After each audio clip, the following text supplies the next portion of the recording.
అందరికీ హలో. ఈ after care వీడియోకి స్వాగతం. జుట్టు రాలడం, చుండ్రు, సోరియాసిస్ మొదలైన సాధారణ జుట్టు సమస్యలకు హై ఫ్రీక్వెన్సీ ఉపకరణాలు, రెడ్ లైట్ మరియు స్కాల్ప్ స్టీమర్లను ఉపయోగించి కాస్మెటాలజీ, హెయిర్ ట్రీట్మెంట్లు చాలా ప్రయోజనకరంగా ఉంటాయి. అయినప్పటికీ సరైన జాగ్రత్తతో దానిని బ్యాకప్ చేయడం ముఖ్యం. తద్వారా ప్రభావాలు చికిత్స ఎక్కువసేపు ఉంటుంది. ఇప్పుడు ఈ వీడియోలో ఈ హెయిర్ మరియు స్కాల్ప్ ప్రొసీజర్ల కోసం తీసుకోవాల్సిన ఆఫ్టర్ కేర్ స్టెప్లు అర్థం చేసుకుందాం. అధిక ఫ్రీక్వెన్సీ హెయిర్ ట్రీట్మెంట్లలో స్కాల్ప్స్ ఉత్తేజపరిచేందుకు విద్యుత్ ప్రవాహాన్ని ఉపయోగించడం జరుగుతుంది. ఈ ఎలక్ట్రికల్ కరెంట్ సెబం ఉత్పత్తిని నియంత్రిస్తుంది, మీ స్కాల్ప్ యొక్క ఆయిల్ సమతుల్యతను కాపాడుతుంది. ఈ చికిత్స ప్రయోజనకరంగా ఉన్నప్పటికీ ఇది చర్మం పొడిబారడం మరియు చికాకు వంటి సున్నితత్వాలను కూడా కలిగిస్తుందని గమనించడం ముఖ్యం. ఏదైనా ప్రతికూల ప్రతిచర్యలను నివారించడానికి మీ ఖాతాదారులకు చికిత్స తర్వాత సంరక్షణను అందించడం చాలా ముఖ్యం. మీ జుట్టు రకం కోసం ప్రత్యేకంగా రూపొందించిన తేలికపాటి షాంపూ మరియు కండిషనర్ ఉపయోగించండి. ఇది స్కాల్ప్ పోషణను అందించడానికి, చికాకును తగ్గించడానికి మరియు జుట్టును ఆరోగ్యంగా ఉంచడానికి సహాయపడుతుంది. వారి చికిత్స తర్వాత కనీసం 2 రోజులు స్టైలింగ్ ఉత్పత్తులను నివారించండి. అందువలన స్కాల్ప్ నయం చేయడానికి మరియు జుట్టుకు ఏదైనా నష్టం జరిగే అవకాశాలను తగ్గిస్తుంది. తల చర్మం సున్నితంగా మారవచ్చు, కాబట్టి సూర్యరశ్మికి గురి కాకుండా ఉండండి. ప్రత్యామ్నాయంగా టోపీలు, స్కార్ప్లను ఉపయోగించండి లేదా SPFతో కండిషనర్లో అప్లై చేయండి. రెడ్ లైట్ అనేది ఫోటో బయోమాడ్యులేషన్ యొక్క ఒక రూపం. ఇది వెంట్రుకల కుదుళ్లను ఉత్తేజపరిచేందుకు మరియు పెరుగుదలను ప్రోత్సహించడానికి కాంతి యొక్క నిర్దిష్ట తరంగ దైర్ఘ్యాలను ఉపయోగించే కాంతి చికిత్స పద్ధతి. చికిత్స యొక్క ఫలితాలను దాదాపు వెంటనే చూడగలిగినప్పటికీ మీ చికిత్స నుండి ఎక్కువ ప్రయోజనం పొందడానికి మీరు తీసుకోవలసిన కొన్ని ముఖ్యమైన సంరక్షణ తర్వాత దశలు ఉన్నాయి.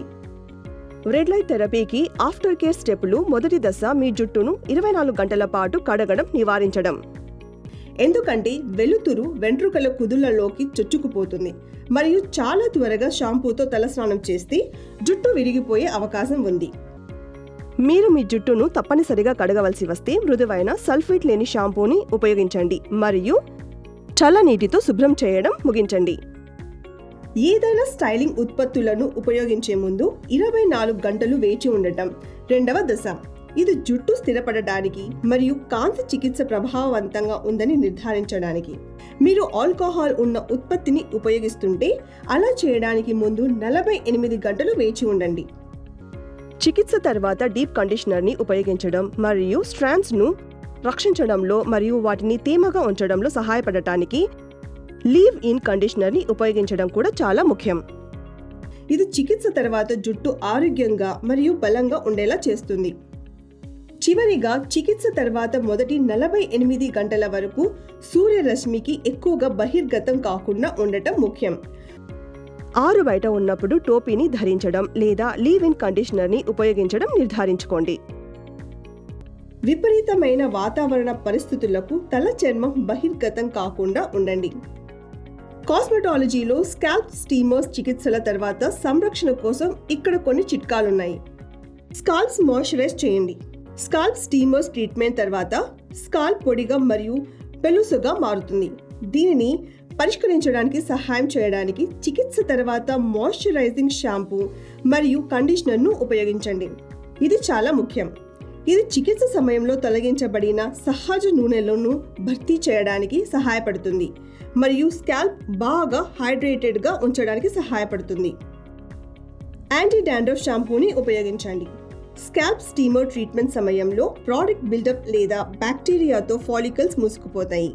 ఫాలికల్స్ను క్లియర్ చేయడంలో సహాయపడటానికి మరియు బిల్డ్ అప్ మళ్ళీ ఏర్పడకుండా నిరోధించడానికి చికిత్స తర్వాత యాంటీ డాండ్రఫ్ షాంపూను ఉపయోగించడం చాలా ముఖ్యం. ఇది స్కాల్ప్ ఆరోగ్యంగా మరియు క్లియర్గా ఉండటానికి సహాయపడుతుంది. హీట్ స్టైలింగ్ను నివారించండి. స్టీమ్ ట్రీట్మెంట్ తర్వాత హీట్ స్టైలింగ్ స్కాల్ప్కు హానికరం. వేడి వల్ల స్కాల్ప్ ఎండిపోయి మరింత చికాకు కలిగిస్తుంది.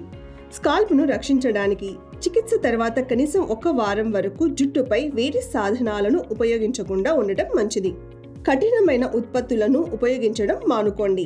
స్కాల్ప్ స్టీమర్ ట్రీట్మెంట్ తర్వాత తలపై కఠినమైన ఉత్పత్తులను ఉపయోగించకుండా ఉండటం చాలా ముఖ్యం.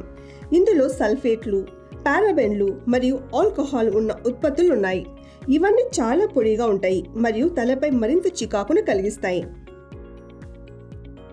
ఈ వీడియోలో మనం ఈ క్రింది విషయాల గురించి తెలుసుకున్నాం. చాలా మంది క్లయింట్లకు తర్వాత సంరక్షణ అనేది వారి చికిత్సలో కీలకమైన భాగమని తెలియకపోవచ్చు మరియు సరైన దశలను అనుసరించకపోవడం వల్ల కలిగే నష్టాలను గుర్తించకపోవచ్చు మరియు అందువల్ల ఖాతాదారులకు బాగా తెలియజేయడం సౌందర్య నిపుణుడు లేదా ఎస్థెటీషియన్ విధి. ప్రతి జుట్టు చికిత్సకు ప్రత్యేకమైన అనంతర సంరక్షణ ఉంటుంది. అందువల్ల ఖాతాదారులకు వారి చికిత్స నుండి ఎక్కువ ప్రయోజనం పొందడానికి నిర్దిష్ట మార్గదర్శకాలను అందించాలి. మీరు ఈ మాడ్యూల్ చూసినందుకు ధన్యవాదాలు.